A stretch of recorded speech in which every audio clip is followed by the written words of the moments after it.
2000 সালের শুরুর দিকের এক শান্ত গ্রাম, চারিদিকে সবুজ, কলতানি পাখির ডাক আর মানুষজনের সাদাসিধে জীবন।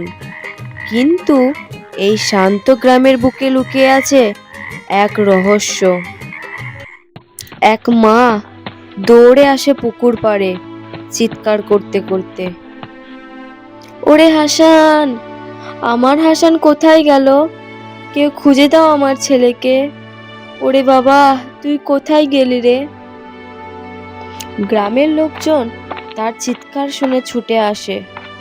কাল সন্ধ্যা থেকে ছেলেটার খোঁজ নেই। কারো কিছু মনে হচ্ছে না? ছেলেটাকে তো খুঁজে বের করতে হবে নাকি?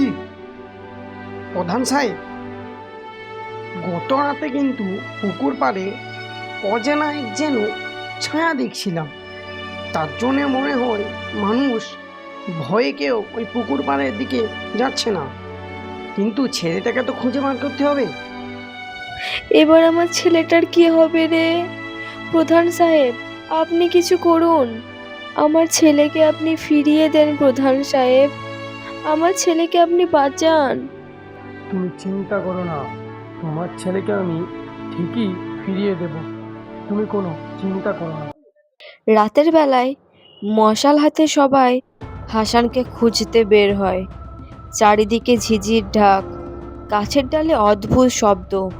মনে হচ্ছে কেউ আমাদেরকে অনুসরণ করছে। আমার কিন্তু প্রচণ্ড ভয় লাগছে। ঠিক তখনই একটা ভয়ঙ্কর শব্দ শোনা যায়। হাসানের মা সেখানে ছুটে যায়, আর দেখা যায় একটা ছেলে ঘাসের মধ্যে অজ্ঞান অবস্থায় পড়ে আছে। ওরে আমার হাসান বাবা, এ কি তোর হাল হয়েছে রে?